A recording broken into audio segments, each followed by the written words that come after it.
There has been much fanfare as of recent years about drag queens and their connection to the broader goal to subvert social standards and to harm the innocence of children. And indeed, drag queens have become quite a political football and to be tossed around between the left and the right, with some people saying that the focus on drag queens is a unhealthy obsession that is tantamount to a moral panic. Some would even say a right-wing moral panic, whereas others would say that drag queens in their current form pose a significant threat to what is decent, what is proper, and what is necessary for society to flourish. Now, personally, as someone who normally is not really interested in the personal activities of people, so long as those activities do not run athwart the rights of someone else, or those activities are not exploitative or harmful to someone else as well, including children, I generally have not thought much about drag queens. I generally do not care about drag queens. I personally do not find drag to be in good taste. You wouldn't catch me dead at a drag show. I think I went one time and I was confused the whole time, and it just wasn't my thing. Having said that, after that drag show, I did go and talk to the performer. I found them to be an interesting person, but I found the psychology of the whole thing more interesting than the performance, in all honesty. And that's really what I want to get to the bottom of in this video here. I'm not interested in shaming people for their own personal proclivities. If you're into that stuff, if you like drag, go ahead. I'm interested in evaluating drag on a philosophical and cultural level and seeing if its critics have any merits to their claim. And again, answering the question posed by the video title, are drag queens in their current form a cultural poison, or is it just a right-wing moral panic to suggest so? Well, in order to accurately answer this question, we have to actually understand what a drag queen is, and we have to also understand where drag came from. So I'll give you guys a very short history of drag queens.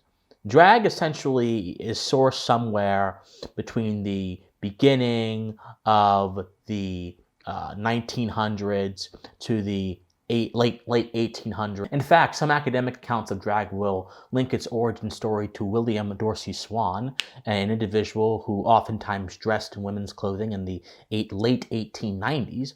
And of course, he was charged with keeping a disorderly house for a lot of his activities. He oftentimes stole books and all kind of stuff. And then, of course, drag developed over the years, and it became more than just a silly thing that people did just to express their aesthetic desires. It became a political tool. In the 1960s, after the Stonewall riots, drag became an act of defiance against the social standards and norms of the day and the laws that enforced those social standards and norms that were oftentimes seen to be discriminatory and prejudicial towards gay folks, which, by the way, many of those laws back then certainly were, just as a matter of fact. And so it became this political tool, this act of defiance, as many other things became an act of defiance. Sexuality itself became an act of defiance, just merely being gay, being different from the normative standard. That became an act of defiance. And then it's very important to understand this, right? Because oftentimes there's a confusion between drag, the act of being a drag queen or the act of practicing drag, and what drag or what being a drag queen has become and what it signifies in the modern day.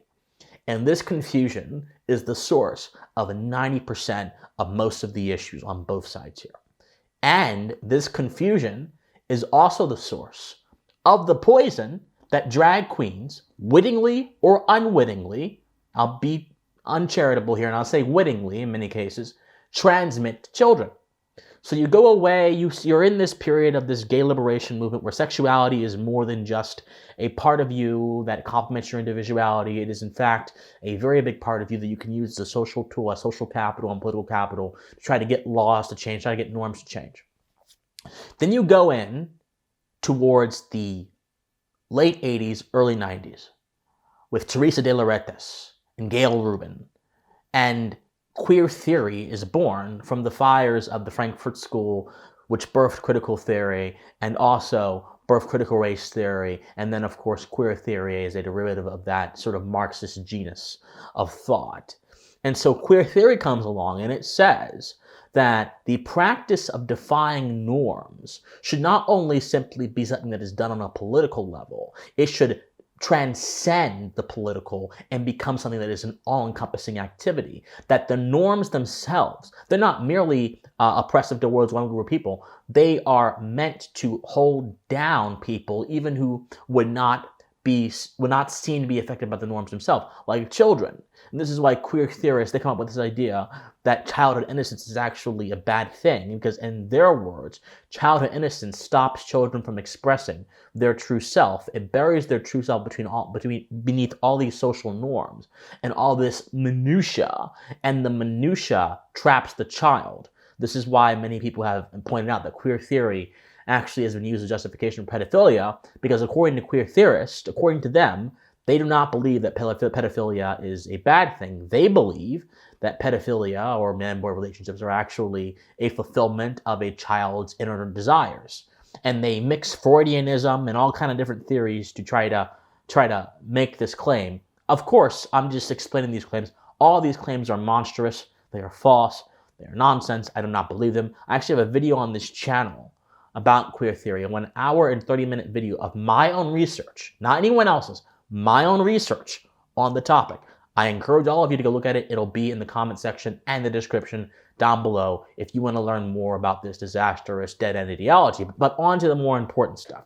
So now you have this theory, this ideology that says that social norms are inherently oppressive, regardless of what they are. The mere act of phrasing things as man and woman, that's oppressive. The mere act of having an objective standard, regardless of what it is, that's oppressive. This snuffs out your own individual expression, and therefore you have to actively subvert these things and replace them with the subjective, which is really to say, replace them with nothing at all. Now we must ask ourselves, where do drag queens fit into this culturally subversive project put into motion by queer theory and its various philosophers, Teresa de Lauretis, Gil Rubin, Judith Butler, all these people? Where does it fit? Well, very simply this. When you're already trying to destroy cultural norms because you believe they are oppressive and they are reflective of a broader system of power imbalances between regular people or people who are particularly targeted by the system and those who are powerful, then you will ultimately gravitate towards behaviors or conducts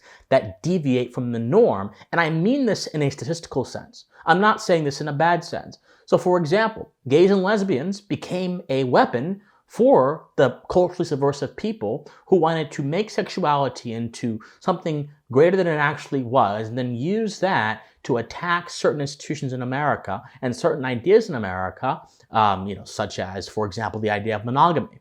Sexuality becoming a politic is one of the reasons why polyamory or relationships like that are being glorified in society and are actually being preferred by some people, because they go outside monogamy, which is said to simply be a social construct based on heteronormative ideas which restrict expression amongst people. Again, it's all about expression. And so what this project does, it weaponizes difference. And that's the most insidious thing about this. People who want to dress in women's clothing who happen to be men, people who happen to be gay like me, or whatever, these are deviations from the norm. Doesn't mean they're a bad thing. They're just not the standard.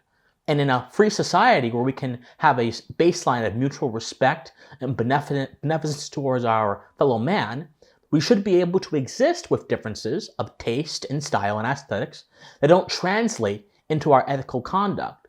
But the problem is, the postmodernists have sought to weaponize our aesthetics and our tastes and our stylistic differences and translate them into ethical systems or ethical ideas by blowing up all foundations needed for sound thinking. In other words, you can't be a moral person or an ethical person if you cannot justify your sense of morals or ethics. You cannot be a moral person or an ethical person if all you can appeal to is your own subjective appetites and tastes as opposed to the nature of reality. You cannot be a moral person or an ethical person if you allow false ideas like power dynamics being the center of meaning in society override your sense of the world. You have to have a certain kind of knowledge. We have to respect difference under the parameters I just said, but the moment difference becomes weaponized is the moment the entire schema becomes destructive to society. And so you tie this towards the drag queen story hour that we have seen come out of 2015. The organizer of Drag Queen Story Hour, Michelle T, explicitly mentioned that she took her children to library readings and she thought they were too straight. And she wanted to see more diverse representation. And Drag Queen Story Hour, its website, actually says the following, which we should be incredibly, incredibly concerned about. The website says the following about the purposes of Drag Queen Story Hour. It says that kids are able to see people who defy rigid gender restrictions and imagine a world where everyone can be their authentic selves, and Drag Queen Story Hour is meant to be a conduit for that. So in this specific sense here, it is meant to be a vehicle to transmit a message to kids that social subversion and the contradiction of certain norms on its face is a good thing, because imagination, expression, is the ultimate value. Do you all see how this ties together? The drag queens themselves are not the problems.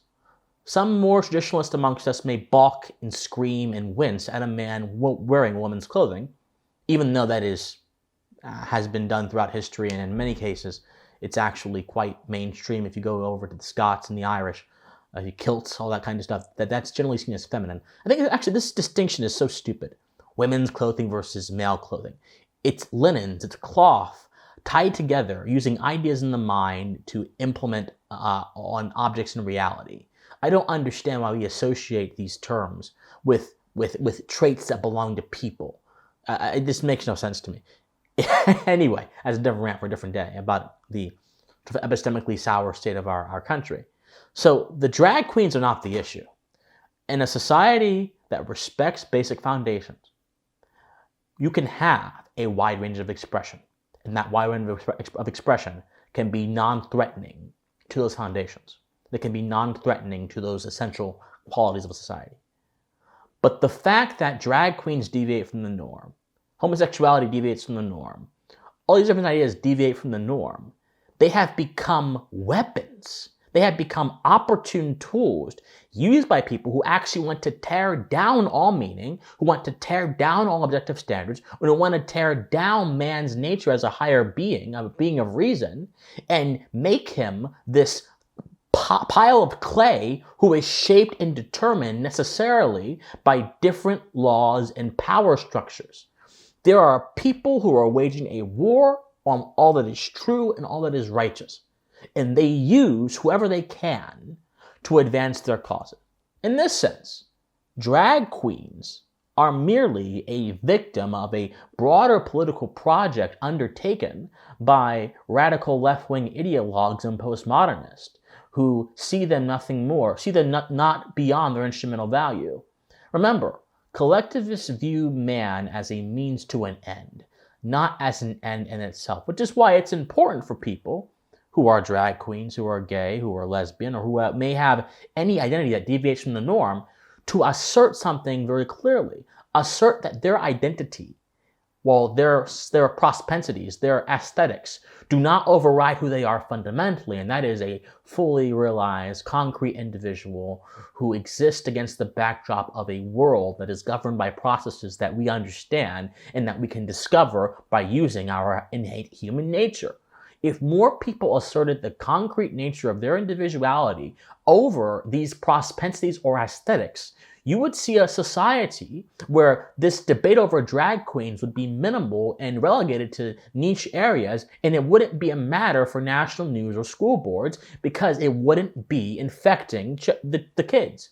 You would have a bulwark between these kind of behaviors and childhood if you had a society that understood the foundation of the individual and what that actually means, not as a platitude, but as a precondition for social relationships, as a precondition for society as a whole. If we had a society that understood that, this wouldn't be a debate. But as I mentioned, because these behaviors deviate from the norm, they are weaponized by bad people to do bad things. And those people, the people who are being weaponized, happen to be caught up in the storm. Again, see the forest and miss the trees. The trees are important, but the whole forest is going to give you a better idea of what's going on. So, to answer the question I posed earlier, are drag queens a cultural poison, or is this a right-wing moral panic? Perhaps that was a bit of a false dichotomy. Perhaps they are both neither, and they both are at the same time. Perhaps, yes, there are some elements of the political right that have sensationalized the drag queen issue and have made it into too much of a wedge issue that doesn't actually matter in the grand scheme of things. But there are absolutely elements of the political right that have rightly and justly raised the objection to children being lectured by people who want to subvert their understanding of reality by weaponizing their imagination. In other words, weaponizing their differences against them, which is fundamentally immoral, and that kind of behavior must not be accepted whatsoever. On the other hand, people who are willingly being used, and they know they're being used, and they're okay with being used by those to push an agenda that is destructive and harmful, and they do it gleefully, that is poisonous. But on the other hand, not everyone who practices a particular behavior is doing it towards the same end. When you can recognize the distinction and relationship between means and ends, you will be able to cut through most of the noise and understand things at their core root. My friends, I love you guys so much, and if you love me, be sure to like this video, comment on this video, share this video, subscribe to this channel, donate to my locals, christianwatson.locals.com, donate to my Patreon, donate to my PayPal. All that information is in the comment section down below. If you want to keep me bringing more pensive content, please support me, please contribute. We need to have more thoughtfulness in our political conversation and in our social conversation in general. I love you guys so much, and please stay pensive. Bye, guys.